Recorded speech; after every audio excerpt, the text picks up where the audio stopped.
What's going on, guys? I have here my 2016 Sportster 1200 Custom.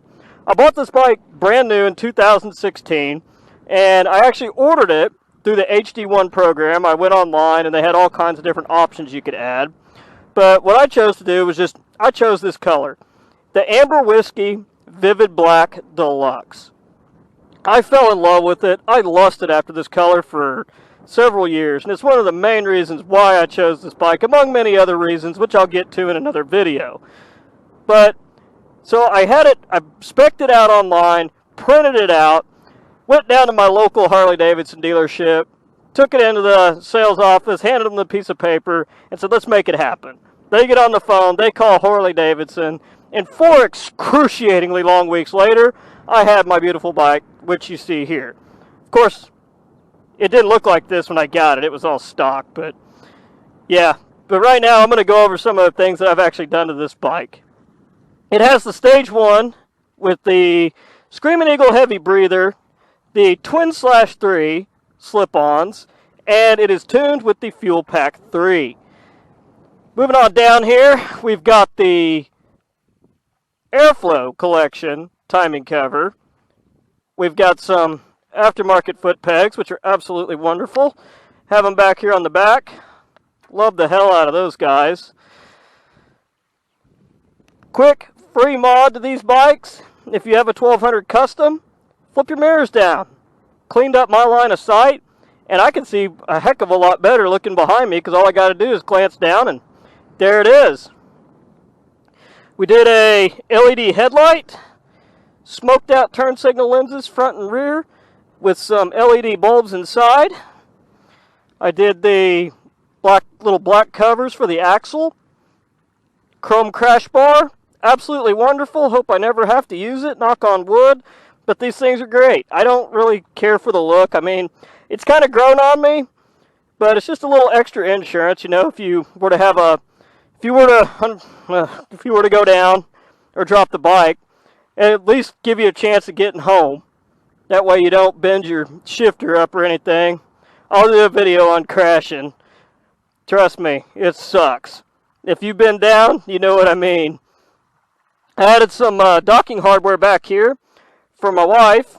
We got which is for the detachable backrest that I have. I'd like to get some little chrome or little black covers to cover that up with. The seat is the Reach seat from Harley-Davidson. Now, this seat isn't something that I normally would have picked myself, but my wife was riding with me, and she hated the stock seat. She hated it. It was absolutely uncomfortable to her. So we went ahead and we sat on some bikes, and we sat on the Dyna Switchback I used when we found. We sat on it. She sat on the back with the seat, and the seat on it's similar to the back portion of the seat, similar to this, and it was comfortable to her. So we ordered it, and she rode with me about 3 or 4 times, absolutely loved the seat, but she decided she wanted to get her own bike. So we went and took the Harley-Davidson Riding Academy, got her endorsement back, and we bought her a bike. Up here we have the little Harley symbol, pretty cool. This seat's similar to the one that comes on the 1200 Touring model, except this one has this grip material front and rear, which I really like. And like I said, normally this isn't a seat that I would have personally picked myself, because I like the low profile seats, but as much riding as I do and as far as I have to ride to get down somewhere, it's been great. It really has. Now that it's all broke in, it's really comfortable. This little rise in it here is it's great. I mean, it really helps my back. You know, when you're riding all day, that little bit of back support really comes in handy. Very nice. I'm really pleased with it. That, and I figured I spent a couple $100 on it, I might as well use it. Let's come over here to the other side. Same thing over here, same foot pegs, of course, which you probably would have guessed that. Matching shifter peg. Up here, we've got the Harley-Davidson Chrome and Rubber Collection grips. And I did some little bolt caps up here to kind of clean that up. All in all, I'm really pleased with the machine. Down here, put some Screamin Eagle spark plug wires on it. Did the Air Flow collection timing cover, which has been great. I really like the look of that guy. And also, just for giggles, I went ahead and put some Screamin Eagle spark plugs in it, because I had 10,000 miles on it.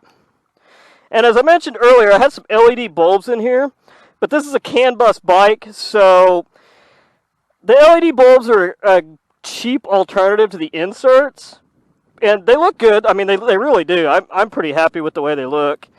I did the ones that light, like the running lights are white, and then when you hit the turn signals, they actually turn amber, and then they go back to the white. They're really bright. That headlight is extremely bright coming down the road. You wouldn't think that for a $50 headlight, but I'll do a review on it. I'm really pleased with it. You see the signals. They'll flash in amber. They shut off for a second, then they come back. Now, since these don't have a load equalizer and they draw less load than the stock bulbs would, you get a little bit of hyper flash. So you can see that. It's not really a big deal. I mean, it bothers me, but it doesn't bother me. I just check them, make sure I know they're working. But since these LED bulbs pull less load than the stock light bulbs, they do set a code, which you never know it's there unless you read it on your FP3. But not a huge deal. But all in all, I'm happy with the bike. I really am. I've had it for 3 years now and got about 12,000 miles on it. And some of my upcoming videos, I'm going to give an honest review of this bike. But anyhow, guys, I appreciate you watching. Give it a like. Subscribe to the channel. I've got a lot of new content coming out. So please, stick around. Catch you guys in the next video.